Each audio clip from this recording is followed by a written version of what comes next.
James Maxwell, thank you for joining me today on Acquiring Minds. Will, super glad to be here. Thanks for having me. Appreciate it. James, you and your partner, Jordan Inman, acquired a commercial janitorial business in November. So you're coming up right on your 6-month anniversary. Lots of themes to this story that we're going to dive into. It was a partnered search, obviously. Want to hear about that. You guys acquired in a smaller market, about 100,000 people. So want to hear kind of about a search in a smaller market. You acquired in an industry that's really appealing to a lot of searchers. Commercial janitorial is one you hear about a lot on Search Funder and other places. You're both ex-military and much more. Lots to go over, lots that's going to be valuable to the audience on this. So let's begin with your background, as always. So tell me, James, a little bit about yourself and anything you want to mention also about your partner, Jordan. Yeah, thanks, Will. So let's see. I'm married. I've got 2 young kids, both in diapers. So extremely hectic phase of life right now. I've got one who's just a little bit over 2, and then we have a 7-month-old. 7 months. So if I do the math, that means that one and the signing on the dotted line for the business happened right around the same time. Yeah. I was doing due diligence, from the hospital. I was reviewing stuff while holding a newborn. It was great. Wow, bold. But yeah, so had the second child and then closed on the business shortly thereafter. Backing up a little bit, as you mentioned, I'm a veteran. Spent a number of years in both the Marine Corps and the Navy. In the Marine Corps is where I met my partner, Jordan. He's a former Marine officer as well. Didn't do quite as long in the service as I did, so he's got a bit of a head start in the civilian sector, which has been great. But as I was thinking about my life post-military and what I wanted to do, I went and got an MBA. A lot of folks do that when they're not sure exactly what the rest of their life looks like. And really great experience. I knew the traditional paths weren't right for me. Consulting, investment banking, what a lot of my peers went and did. But thinking about what transferable skills do I have leaving the military and what career would I get the most satisfaction of? And my time in the service, leading people and running a small team was the most gratifying part of my career. And entrepreneurship through acquisition is, in my mind, the most immediate way to replicate that.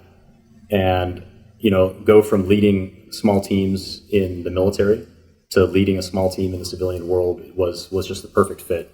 And learning about ETA has been just an incredible blessing to me, my partner Jordan, I know as well, and just kind of the lifestyle we want to live and the satisfaction we want to get out of our careers. And that brings us to today. We're about 6 months in. Did you learn about ETA in the MBA program? So I'd say a couple years prior, I was just kind of starting to brainstorm, what am I going to do when I leave the service? And a lot of people wait until 2 days before they leave the service to figure out their next move. I wanted to have, a longer runway than that. And I can't remember exactly how I came across it, but was recommended some books, all the majors that everybody talks about. Let me guess, right? Yeah, you got it. Landed on sites, like searchfunder.com. And it was just like that light bulb moment. Like, wow, this is actually a thing. And nobody really knows that until they kind of learn about it. And so I get to my MBA program and I dedicate everything I do there to how can I give myself tools for the toolbox for an ETA career. And don't tell some of my professors, but maybe I gaffed off some of the stuff that was a little bit less relevant for my future. But using that time in the MBA program to really arm myself for post MBA was really awesome, and I had a lot of great professors and mentors along the way too. Well, you're only 6 months in, so this question might be a bit premature, but I do want to ask to what extent you feel like the MBA program did prepare you for being an entrepreneur. ETA is a lot of people's discovery of ETA does happen in MBA programs. At the same time, lots of entrepreneurs, and particularly in Silicon Valley land, will say that MBA is more, kind of training to be a manager rather than being an entrepreneur. So weigh in on that. How did your MBA program prepare you for these first 6 months? I 100% don't think an MBA is required or necessary. Is it helpful? Yes. I think it was helpful for me in the fact that I was so far removed from undergrad.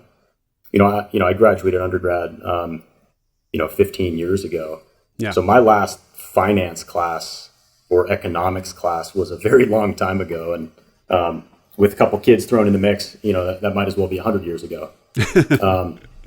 So I think what the MBA allowed me to do was kind of reset my brain and kind of relearn some of the things that I had already learned, but things that definitely helped. And we'll get into this in a bit, but talking about due diligence and some of the classes I took in my MBA program allowed me to dig into some of the accounting things that 2 years prior I would have been a complete foreign language to me. But I'm a 100% passionate believer that an MBA is not required. And for those who are coming from finance type jobs or are a little bit closer to undergrad experience, I wouldn't even necessarily recommend it. Mm-hmm. And it sounds like to the extent that it was valuable, it was really in these kind of quantitative, technical, financial skills that you brushed up on. That was the most valuable stuff from your MBA program. Yeah, that and the networking I think has been great. Just being part of one of the top MBA programs and just hearing presentations from the search fund community, from different of the major investors. Getting to intern with a traditional search fund, which I did between years 1 and 2. Just so I guess having access to those experiences was awesome. Yeah. Also, my favorite professor is a really, really great private equity guy. And as I was getting ready to close on this business, he put me in touch with a really good friend of his who happened to own one of the largest janitorial companies in the United States, 20 years ago. And he's been kind of an unofficial board member for us. So that network's been really great and really valuable too. Yeah. And that is one of the things that you often hear about MBA programs, that a lot of the value of them is actually in the network rather than the book learning.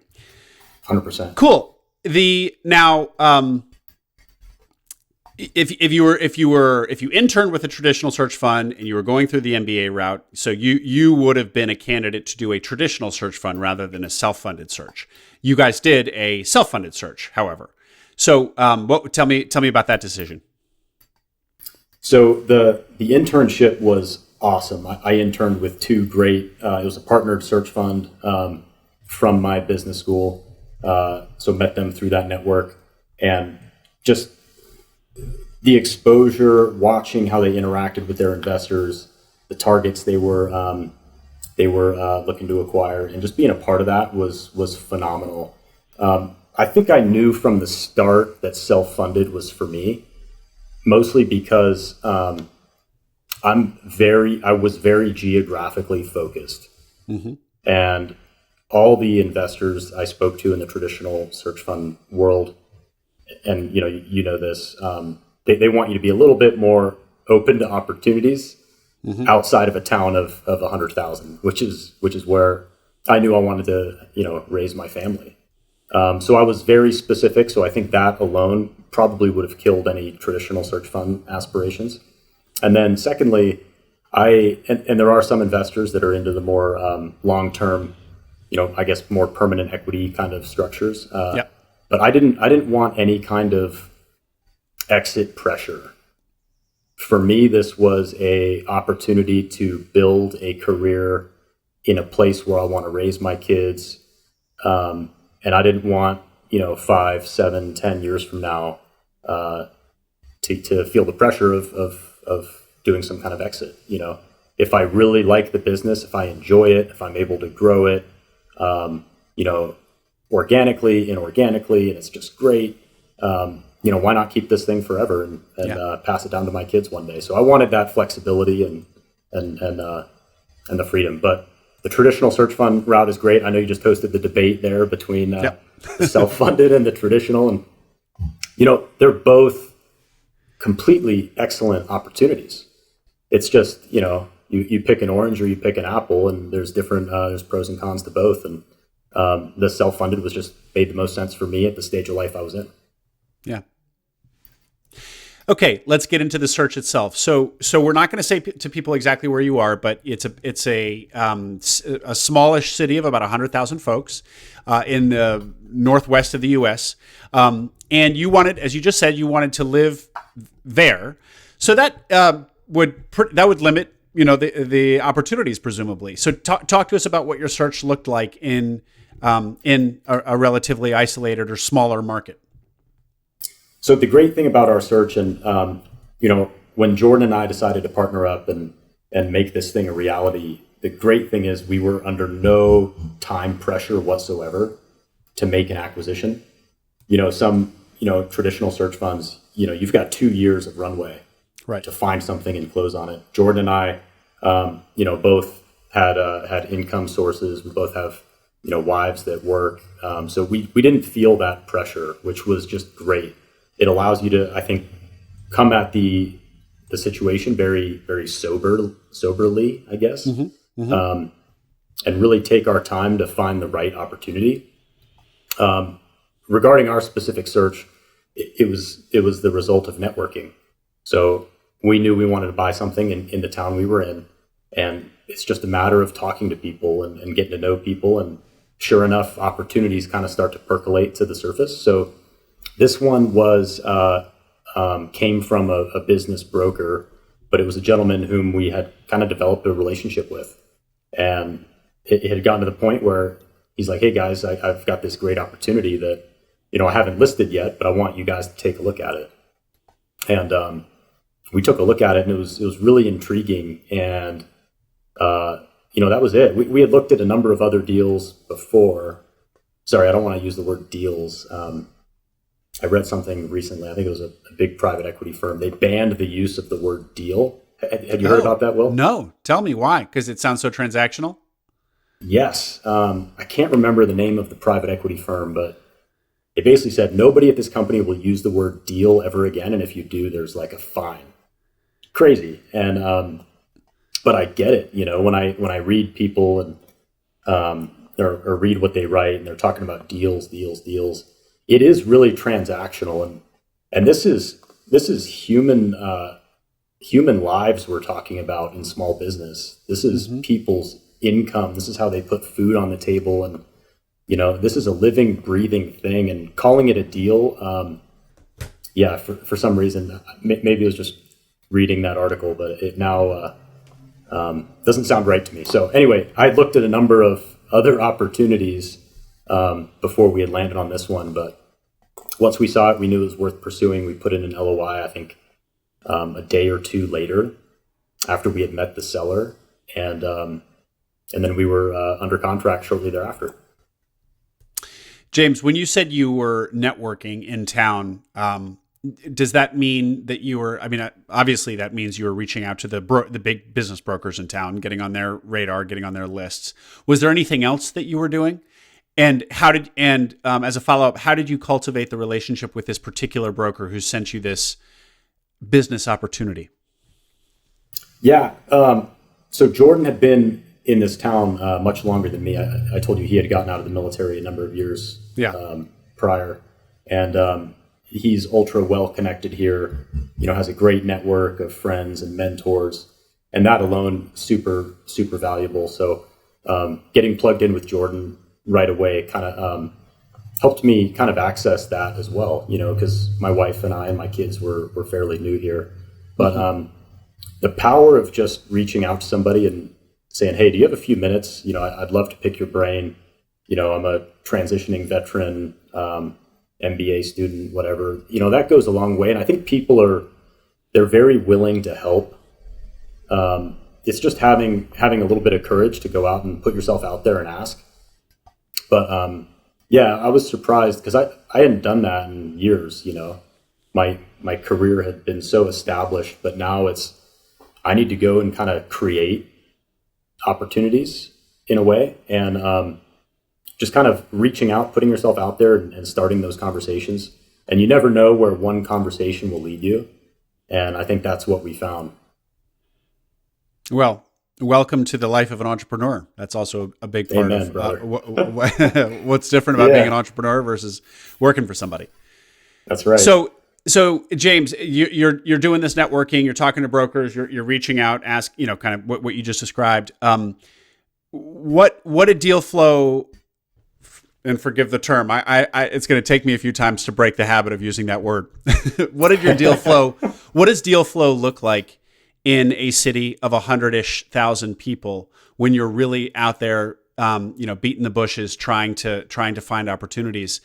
Do you feel like if you hadn't found this business, you might have been waiting around for another year or two, or no? It's like no. There's deal flow. Like we could have found something. We would have been able to find something. What does that look like for people who out there who might be also looking at living in a city of this size? I think there's way more opportunity out there than what you might find on brokered deals or businesses that are listed for sale. The seller of our business, in fact, didn't even know she could sell the business. It was only because her daughter-in-law was a real estate agent who happened to know a business broker and just one day said, "Hey, have you ever thought about selling?"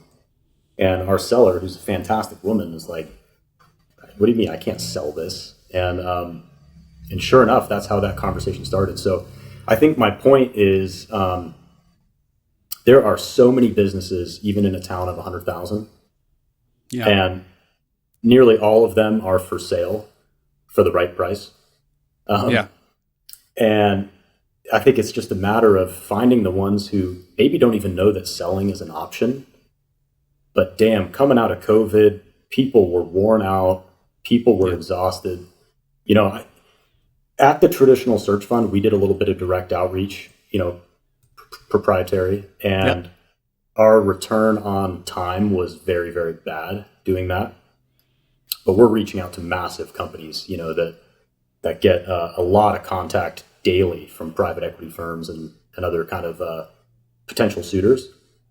I think the proprietary direct outreach, I think you would have a lot more success on the smaller side of the spectrum, because you're mostly providing an opportunity for people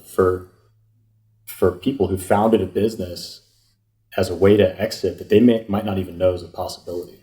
Yeah. So coming out of COVID, everybody was worn out, exhausted. I think the opportunities were phenomenal, even in a town of 100,000. Yeah, cool. But you didn't in your search resort to proprietary at all. Correct. I think for us, it was really, Jordan and I decided to do this. And like I said, time wasn't really a factor. Yeah. And so we really were kind of slow rolling it, seeing what was out there, learning some different industries. I think had we wanted to really put the pedal to the metal, we would have gone all in on, every different method of sourcing potential opportunities. Yeah. Cool. But didn't need to. And just to be clear with people, your city is not, when we say 100,000, it's not 100,000 because, you're part of a $5 million person metropolitan area. It's a pretty self-contained $100,000 person population. So just want to be clear with people that this isn't like a suburb of a major city. It's very self-contained. And so how long did it take for you to find the business, slow rolling it? Yeah. So just kind of being a passive, person kind of searching. I'd say maybe 5 months from when we decided, okay, this is something we're going to pursue and we're going to pursue it together. 5 months until we got under contract on that company. Wow, that's great. Yeah, man, your story just keeps getting better. Wait till people hear about the numbers. So, let's do that right now. So tell us about Yeah. this business, James. What does it look like? Start with, repeat for me what it does and kind of get into a little detail there, and then give me the top line numbers on it, please. Okay, so 22-year-old company, so been in business a long time, profitable since year one. Seller is the founder, grew the company phenomenally well over the course of 22 years. We bought the company with just north of 35 employees or so. So a very robust team, but she was managing the entire thing herself. Mm-hmm. And I think that's what you find on the lower end of the lower market here. Yep. Is you've got an owner who's operating it, and they are kind of tapped out in terms of how far can I take this thing with the resources that I've got. And, she worked wonders in getting this company to where it was. And when we saw the opportunity, it was phenomenal because everything was so wired tight. Her books were spotless. Her record keeping was immaculate, which I would say you don't find a lot in these smaller businesses. They might be a lot more messy. This one, and maybe it's the nature of the industry. It's, this seller is a cleaning company. So she is very tidy, very clean. And all aspects of her life are tip top. Yeah, exactly. And so she's so tidy and such a perfectionist that we saw the exact same in the way she ran her business. And so to throw some numbers at you, basically we were looking at, when we bought it, 2020 revenue at about $1.5 million. Mm-hmm. So we came in kind of mid 2021. So annualized, we were looking at, I don't know, 1.55 million in revenue, something like that, with very healthy SDE, just north of about 500,000. So those were kind of the numbers that we saw coming in. We put in an offer at basically 1.8 million was the purchase price that we landed on, that the seller accepted. So we're looking at a little bit north of 3 times multiple.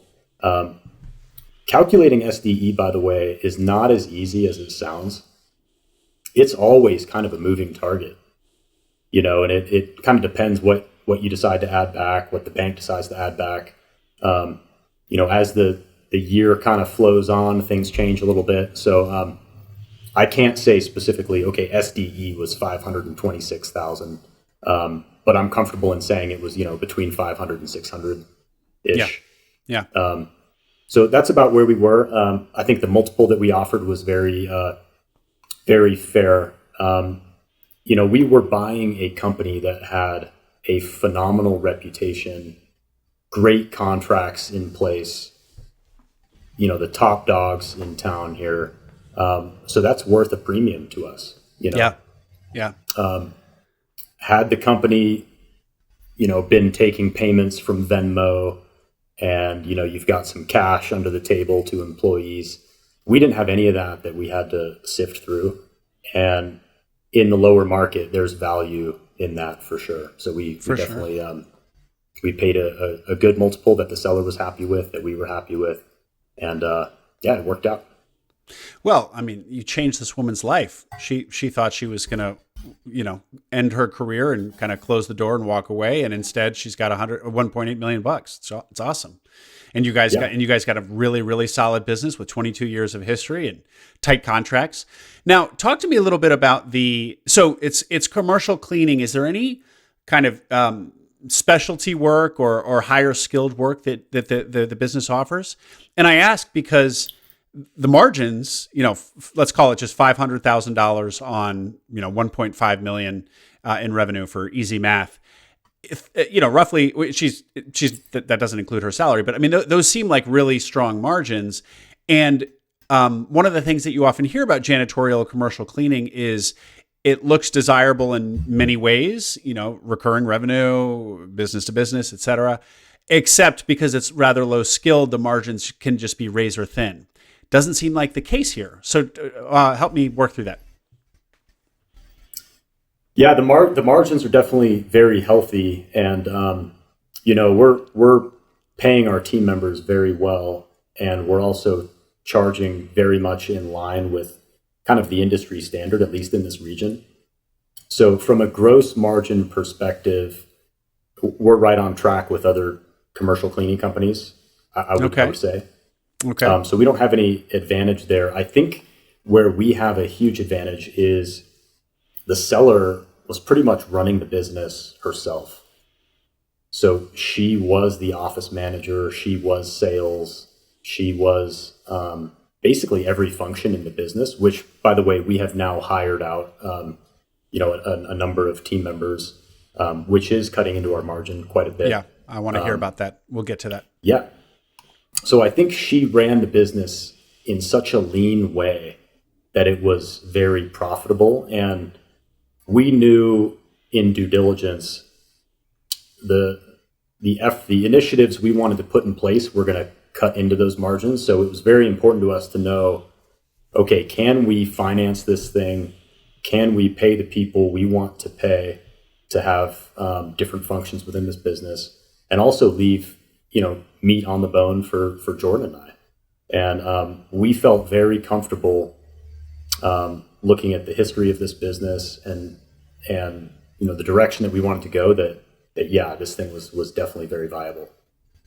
Okay, well let's get into that a little bit, because if I'm thinking to myself, doing some back of the napkin stuff here, $500,000 in SDE, you gotta service the debt, pay yourselves. Yep. You're a partnered search, so that's actually two salaries or two people who want to see profit coming from the company.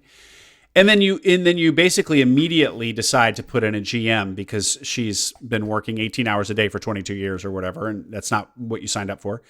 That starts to feel, all of a sudden, $500,000 doesn't start to feel like very much. But in fact, you could afford to hire a GM and do all the things I just said, debt service and pay yourselves, and have money left over to either hire somebody else or reinvest in the business. That's how far this $500,000 is going. Yep. So to give a little bit more context to our debt service. So we did an 80-10-10 structure. So we're basically 90% leveraged, right? Yeah. Which is a very common structure in, when you're going the SBA route. Our debt service is just about, I'd say about $200K a year. So there you go. So after debt service, we've got about $300K left over. Since we've bought the business, we're on track to do about $2 million this year. So we're up about 30%. Our SDE is about 700,000 now at this point. Just through some simple kind of initiatives, and I don't like this phrase either, but low hanging fruit. We've got a lot of customers who haven't had a price increase since 2015. And when we do the margins on that one customer, we realize we're breaking even. Oh. And so the margins are still very healthy, even though we've got a number of customers that are breaking even. So simple things like that, have led to some growth right off the bat, growth in revenue, growth in profitability. Circling back, we knew when we bought the business that Jordan and I, we did not want to run the day-to-day. Yep. We knew if we got sucked into that, we would be buying ourselves a job and working in the business and not on it. And so we knew hiring a GM right out the gate was how we wanted to approach this. And we found a great general manager who came on board shortly after we got the LOI signed. And that gave Jordan and I some space and breathing room to know that the day-to-day functions were going to be handled and what other strategic initiatives can we work on to really grow this business. And hiring that GM, if we did not do that, we would still be very successful. I mean, don't get me wrong, but we would. I think things would be moving a little bit slower if that were the case. So that was an investment to us that was just a no-brainer. Yeah. And let's hear a little bit more about hiring this GM. I'd love for you to be able to tell us how much you pay this individual. And then also, if she was working so hard on the business, can everything that she was doing truly be replaced with just a single individual versus, two? Founders tend to do the work of three people. Yep. So that's a really great question, and we're grappling with that right now. So we brought on the general manager thinking it would be a 1-for-1 swap with the seller. Right. We also brought on an office manager to run our billing, HR, payroll, those functions. So we thought initially those two hires would be kind of replacing that seller in the day-to-day role. But what we did not realize is you cannot replace 22 years of resident knowledge as easily as you think. And this goes back to the transferability of small business is something that everybody needs to really, really reflect on before they get serious about buying a company, because, things sound great on paper, when you do your Excel modeling and all that. Is this business truly transferable? And, I'll give you a story. Yeah. One of our key employees, she's kind of our liaison. She's bilingual. She does a lot of, she comes to every meeting with team members to help translate. And anyway, she's just fantastic. She's been with the company about 5 years. And when she heard that the seller had sold the company, she broke down in tears. And the seller said, "Hey, what's wrong? These guys are great. The company's in good hands." And she said, "Well, I don't know if I want to work for a man." Wow. And you think about she had been working for the seller who had come up as a cleaner herself, was very relatable to these team members. Most of our cleaning staff are women. There was a lot of relatability there. She had come up as a cleaner herself. She didn't speak very good Spanish, but there was definitely connection there. And so when you bring in a couple of, military veterans, there's a huge there's a huge difference there. And that was a challenge. And we have to think every day about, okay, what message am I sending with everything I do? Like the clothes I wear, the car I drive, the way I speak, and we need to really think about that. And, I just bring that up to think about, the transferability of business and really, really reflecting on, can I replace this seller, or do I have a strategy to really replace this seller? Because it's more than just, okay, I've got some management skills and I can figure this out. There's a lot of nuance there that you got to think about as well. Well, and this type of leadership challenge.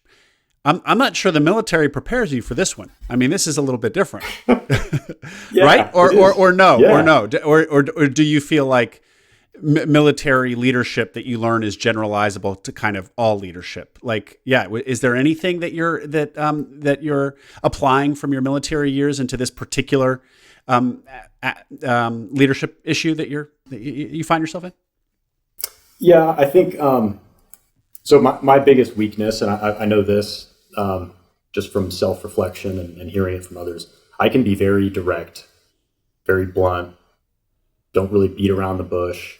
And the military rewards that, right? Really clear, concise communication. Mm-hmm. I've found that can be received negatively in civilian contexts. And, in the military, I can say, "Hey, Will, you fucked this up, go fix it." If I say that at my job now, or at my company now, you better believe I'm going to have a a file of team members walking out the front door. Yeah. So it's just a different culture. And I have to work on that, because that doesn't come naturally to me. I think because of so many years of conditioning, I guess. Yeah. Yeah. And do you have any specifics you could share? This is so interesting about this woman who was intimidated or didn't want to work for a man. What you've done. I mean, you mentioned like thinking about the car you drive or how you communicate with this woman. What have you done to whatever soften that relationship or engender trust? I'm just so curious because it the way you described it, it feels like kind of oil and water. What do you do there? So first off, our general manager is the nicest guy you will ever meet. He's and that's why we love him in this role, because he's so customer facing and employee facing, and he's the right guy for the job because he makes the customers feel appreciated and cared about and loved. He makes the team members feel appreciated, cared about, loved. And I think that he has the ability to disarm people right off the bat, which maybe I don't, maybe Jordan doesn't. So he complemented our weakness right there. Yeah. And that's how you should hire people. And, we knew immediately we have to address this specific issue head on, especially with our most important team member. And it was just a very quick attempt at building trust with this woman, and letting her know that we're not just people buying a company who are going to make changes and potentially affect the way she provides for her family. It was getting to know her on a personal level, and it's great. My general manager had a birthday party recently, and this woman showed up and brought a cake, and so I think we're getting there, but it's always going to be a challenge, and it's never done. It's keeping trust, developing it, and then keeping it. Yeah. And James, can you tell us more about the hiring of this GM? What does somebody pay a general manager in this industry? Yeah. And how did you find the person? Was it just an ad on Indeed or what? Nope. So I think regarding pay, that's a tough question. I think I would say the market rate for general manager of a company this size, maybe 70 to just north of 100.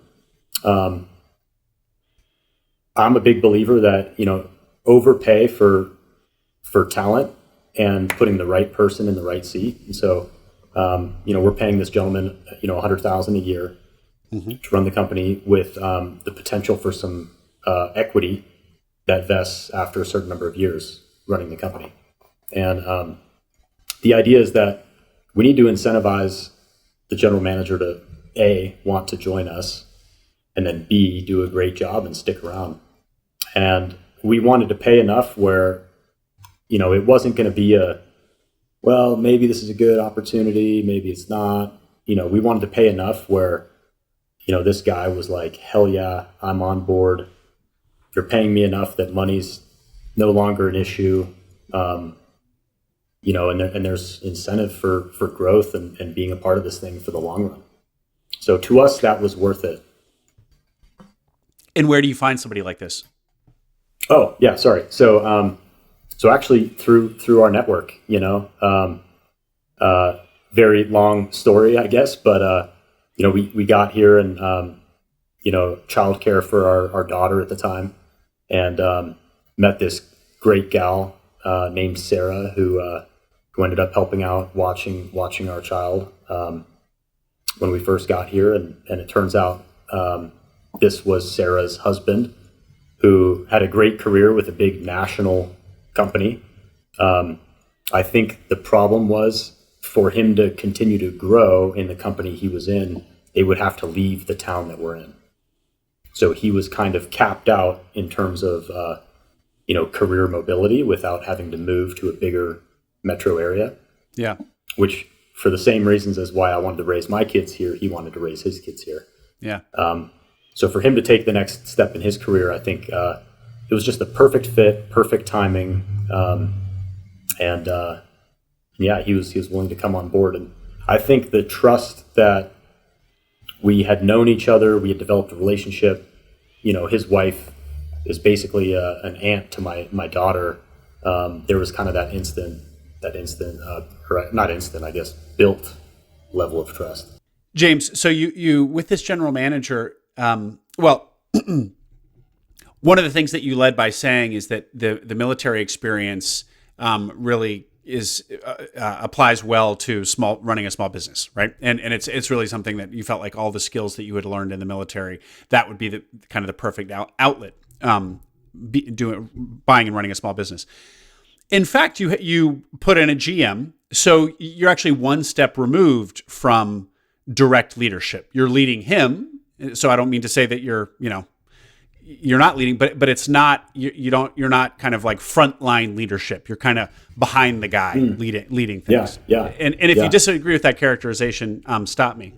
But I wanna just kind of push on that a little bit. Therefore, because in some sense, you guys are your roles are much more strategic and less kind of like rallying the troops. What talk me through that? Yeah. So when you come into the military as a young officer, you are that frontline leader, with your team, doing everything they're doing, rallying the troops, charging the hill, as Jordan would say. Yeah. You continue to lead at different levels in the military, different sizes of teams. And I guess there's always an opportunity to be that frontline leader, even if you're, a general or an admiral. But things do change a little bit. You start to, think, instead of thinking down and in a little bit, you're thinking more up and out, as you advance in your career in the military. And you become, the person who's thinking more strategically and maybe issuing overarching guidance to the tactical elements that are then going to go and execute your intent, your commander's intent, which is what they call it in the military. And I think in terms of transferability, that's probably where I was at in my military career, was, more of the, issuing the overall guidance and then letting the tactical elements kind of execute that. And I think that's kind of what's happening now with our company. We've got a general manager in place. We're thinking strategically up and out, issuing our kind of overall intent, and then letting our general manager execute it. And these first 6 months, so far so good on that, with that approach? Yeah. So the first 6 months is, I guess, stabilize. Like, we closed on the business. Let's let the dust settle and stabilize everything and really step into the seller's shoes. And it's been tough, Will. I'll tell you what. We hired the office manager. I was getting in there really trying to get some processes and systems in place. Our seller was a filing cabinet person for 22 years. And just trying to get all that stuff up on step, move to a cloud-based system for organizing our files and everything like that, getting everything into QuickBooks Online. All this stuff sounds very, of course you do that, but it takes time, and just working on that. But turnover has been almost non-existent from an employee and customer standpoint over these first 6 months, which has been awesome. Growth has been incredible, and a lot of that, I'll tell you, has been initiatives that the seller put into place before we closed. So we can't take a bunch of credit for initiatives that she in fact did for us. And by initiatives, you mean just like selling? Like she was getting close to signing new contracts? Oh yeah, I mean she was signing new contracts up until the day we closed, and we had a 3-month transition period with her. 90 days, pretty standard, and she never once had the mindset where I sold the company I'm out of here. You guys are on your own. Yeah. She is incredible. She loves the company. She cares about it, regardless of whether or not she owns it.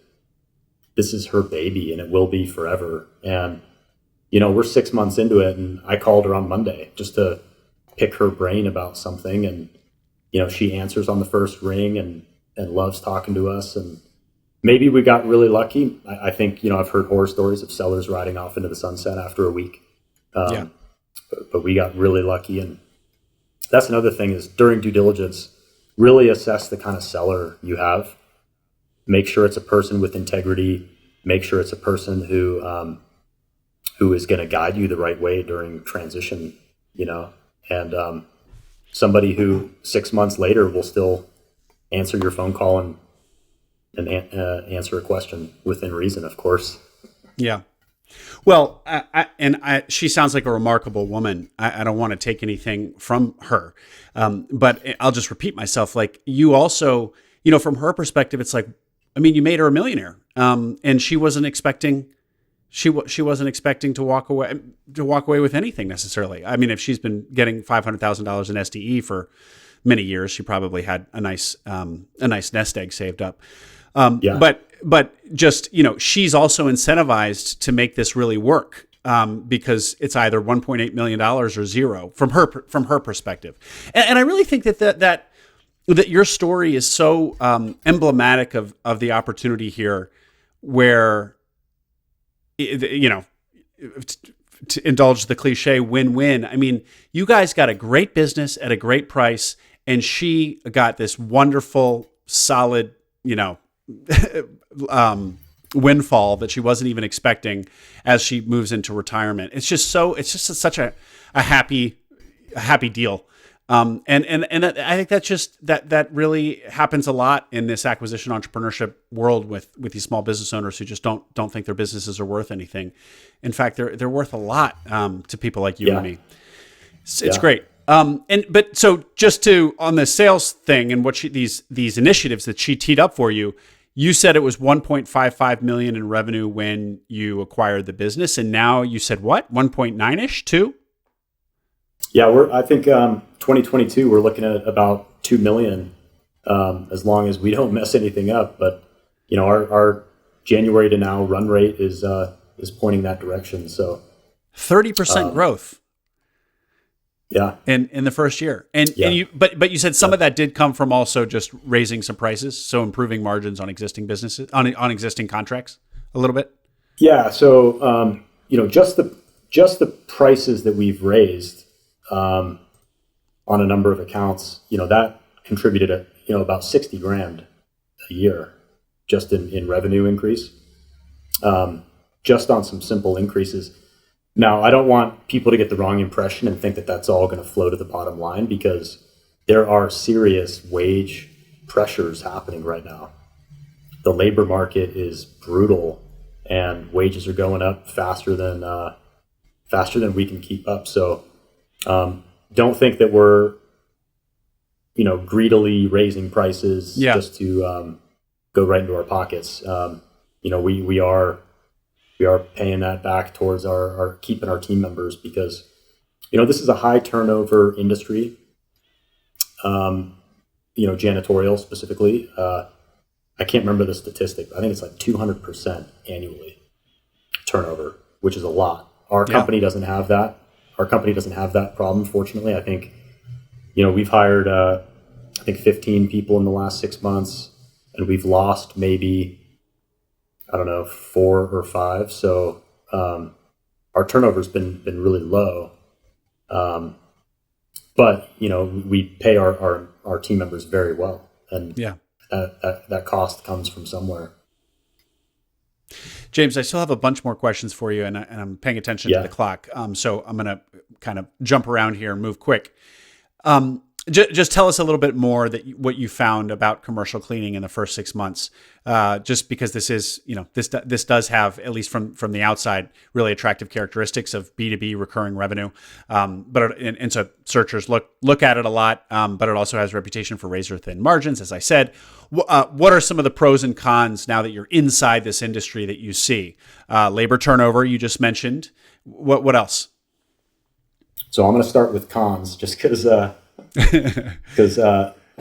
So labor is always going to be the challenge. And when I talk to, like I said, our unofficial board member owned one of the largest janitorial companies, and he said labor is always going to be the challenge. And if you solve it, great, but you won't. So it's just one of those things that's always going to be there. The challenge is not only turnover, but really making sure quality control is dialed in. Like, we've got upwards of 250 accounts, and we can't go and visit those every week to make sure they're being cleaned to company standards. So there's a lot of autonomy there with our team members. And so our company is only as good as the team member who is servicing that account. Yeah. And that's a lot of reputational risk put on somebody who we don't have a lot of daily oversight on, so that's a con, absolutely. The pros, you mentioned it, recurring revenue. I think 95%, I think, is recurring contract-based, monthly cleaning. So a lot of recurring revenue. We really looked at COVID to understand how COVID affected this industry. What we found is it was pretty COVID proof. Some customers dialed back maybe the frequency of cleaning because their staff maybe wasn't in the office regularly during COVID. So maybe they went from 5 nights a week to 2, but they also paid more to have enhanced disinfection. So maybe our team members were in there twice a week, but now they were doing enhanced disinfection of all touch points, different surfaces, stuff like that.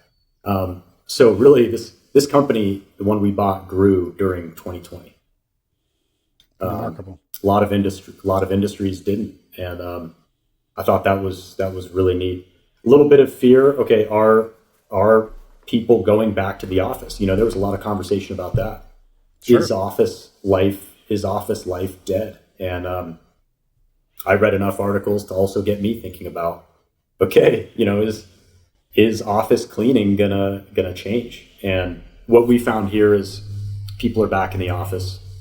It hasn't changed too much. Maybe it's different in cities like Manhattan or something like that, or New York City, but everyone's back in the office and things are booming here. So I see this industry not being disrupted in a meaningful way.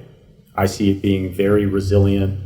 The biggest challenge is just going to be labor. That's it. Well, man, I mean, if COVID couldn't disrupt this business, then, nothing will. Well, except inflation and labor shortages. Yeah. So yeah. That's another tricky one, and we're not we're in the thick of that, and who knows when that gets better. Yeah.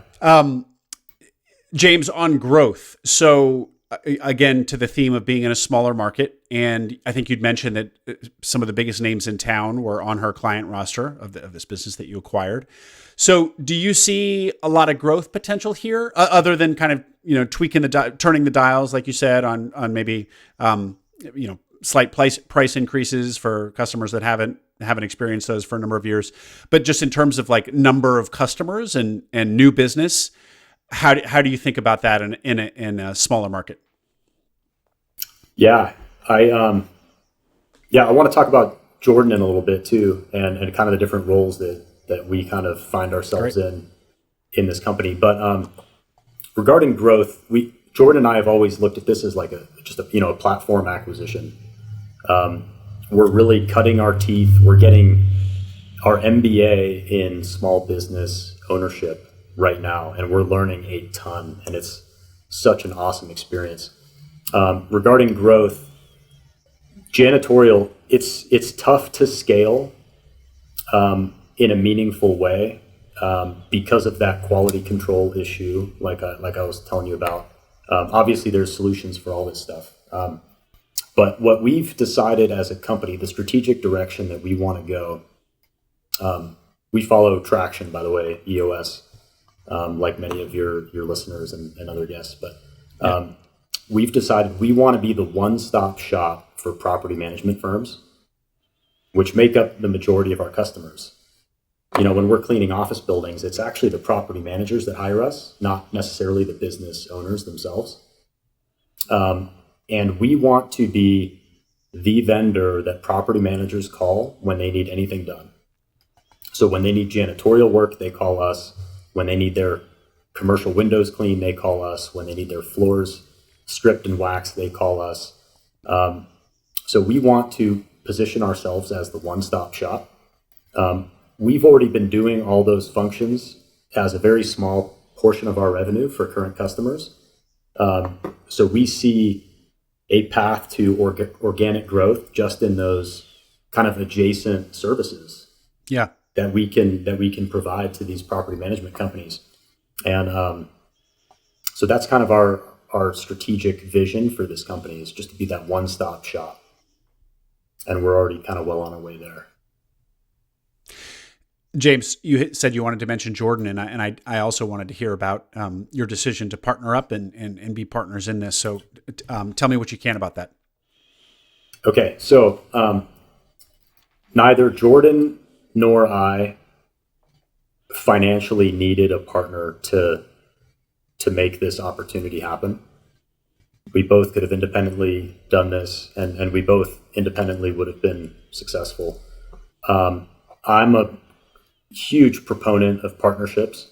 First of all, I don't want to go through life alone. I think that's boring, you know. But I'm a believer that 1 + 1 = 3, and there's a cliche, right? But man, we're dropping lots of cliches today, James.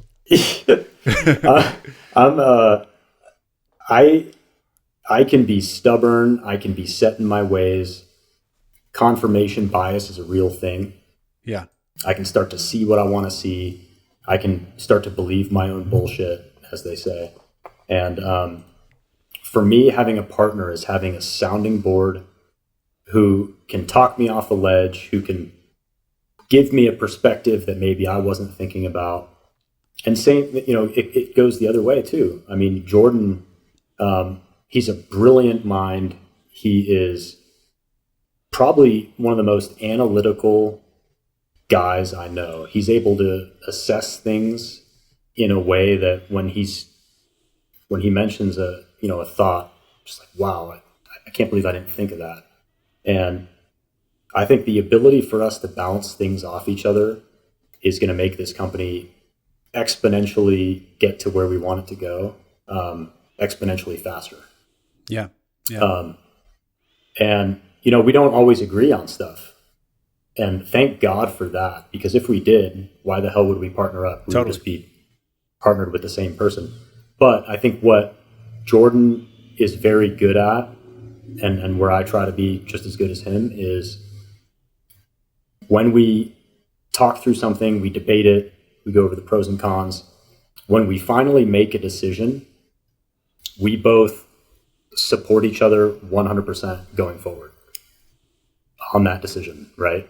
And a number of times Jordan and I have gone back and forth, and, you know, we come to a decision, and he's like, okay, I got you 100%. Let's do it. And there's a lot of value in that.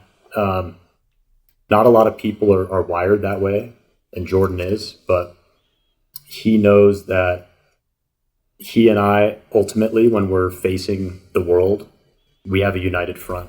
You know, we might, you know, squabble behind closed doors or have disagreements, but when we open up that door and we have our message that we want to communicate, we are united. Because I think nothing is more toxic than leaders who bicker in front of their subordinates. Like, what kind of example does that set, you know? And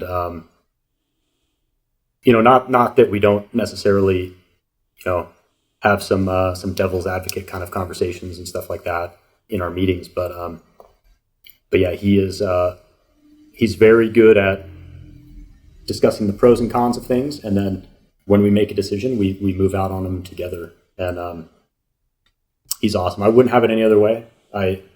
Like I said, financially, we both could have done it independently, but he adds so much value to me, and I hope I add the same to him, just in the way that we can just be there for each other and be sounding boards for each other. That's awesome.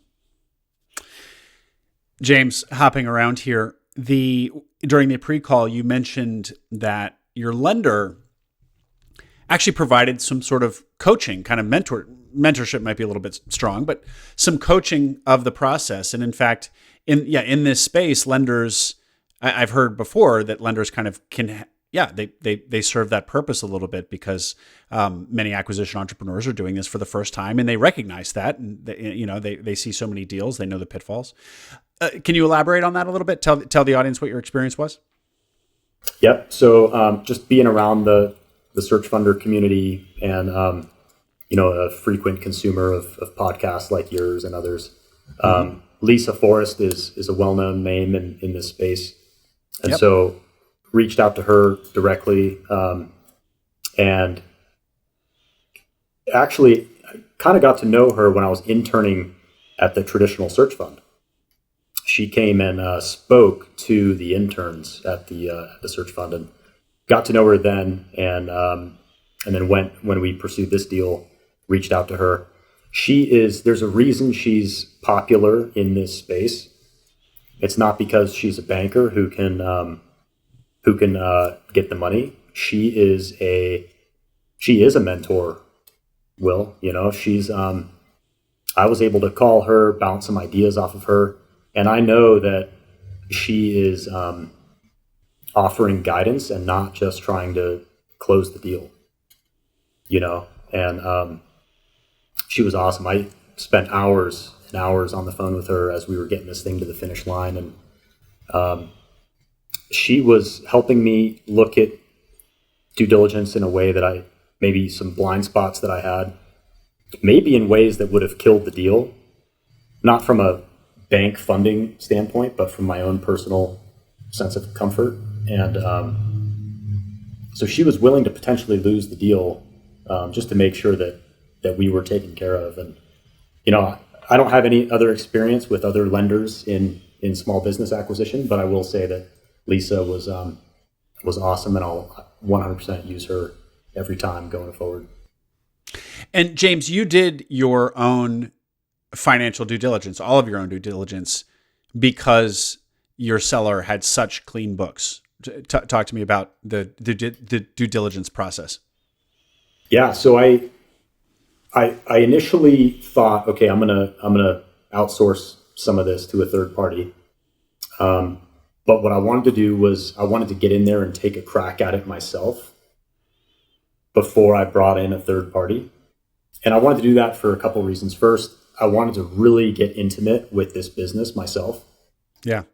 And two, I wanted to see what can I find out about this business with the very limited knowledge that I've got. And I think for better or for worse, what came about was I was comfortable enough with everything I had, mostly because of, like you said, the seller's just, complete attention to detail on everything, and just how clean everything was. And then my, very recent knowledge with some of the schooling that I had, I felt completely comfortable, and, Lisa even kind of guided me in that direction. I asked her, I said, hey, would you advise me getting a Q of E done on this company? And after walking her through everything, she said, James, I think you got it. And I know that's a risky thing to say because you don't know what you don't know, but I felt pretty comfortable with what I had. I think had I come across anything that was very unusual to me, or something that I couldn't something that was making me stay up at night, I definitely would have brought in a third party, because what's $10,000, when you're buying a several $1,000,000 company in the long run. But yeah, I just didn't feel the need to do that. And did you feel that it did also serve the purpose that you wanted, which is educate you about this business a lot more? So when you got in there, you were just going to be a smarter operator because you already knew you already knew it down to the dollar pretty intimately. I was so read into everything on this business, and even more so than the seller in a lot of ways. I would ask a question about some account and she'd be like, "What are you talking about?" I'd be like, "Well, it's right here on your P&L or whatever." And she didn't live in that world whatsoever. She her bookkeeper ran her books, and she was pretty removed from that. In terms of real specifics. And I got so intimate with the business. It was great. And I would recommend everybody, even if you hire a third party, do not just put that off on somebody else, because there's no better way to find skeletons in the closet than to just open the closet door yourself, Mm-hmm. James, is there anything that we didn't touch on that you think the audience should hear about? Yeah, I think we talked about the transferability. I really see that as being just a major thing that a lot of searchers probably overlook. They look at revenue and SDE on a listing, and then they get excited about it. But they don't really understand you're going to be living this business for a very long time. You're going to be getting married to it. You're going to be having dreams about it, nightmares about it. Is this something you really want to get married to? Yeah. Is this industry something that really that you're passionate about? So I think that would just go a long way. Just searchers really thinking about, is this something that I can take over? Can I now lead these people that the seller has been leading for 20 years? And can I dive into this industry in a meaningful way? I think that's super important. James, if people want to get in touch with you, what's the best way? Yeah, so Jordan and I both, so we're both on LinkedIn. So James Maxwell and Jordan Inman. And then my email address is jmaxwell814@gmail.com. And then his is jordanrinman@gmail.com. And I just made a Twitter account, and I've never posted anything. I literally just made it because I hear all these guests are like, "Oh, you can find me on Twitter," and so I'm just starting to poke around on that. But that's actually kind of cool, the whole Twitter thing. Which, like I said, I'm very new to. I was just going to joke about it, James. I was going to say, what are you going to get on Twitter? So yeah, you're one step ahead, as you should. I mean, and you should be on there. I'll reiterate what you've heard. What is your Twitter handle? So audience, go follow James, even though he's new to the platform. Let's give him give him a boost in followership. What's your Twitter handle? I actually don't know, but I'll tell you after this, and then maybe you can. I'll put it in the show notes. Yeah, cool, for sure. Cool, James. Awesome. This was great. Thank you, sir, for the time. Yeah, thank you, Will. Take care.